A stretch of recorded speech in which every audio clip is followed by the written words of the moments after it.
sweet bees, it's the Sweetest vegan here, and today on the show we'll be making a classic vegan strawberry banana smoothie. I wanted to do something for breakfast, but I wanted to be easy and simple so anybody could just blend it up for breakfast at home. Here we go.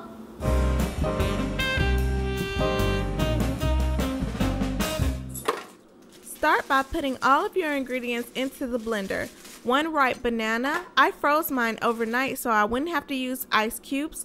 Strawberries, I put those in the freezer for a bit too, but you don't have to.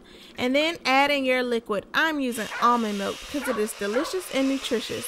Then start blending. You may have to help it along a little bit if your blender is, not so good. And then add it into a pretty glass and tell your family to come down to breakfast because it tastes so good. It is so delicious. No one can turn this down. I loved it, and hopefully you and your family will love it too. That's all for today. Bye.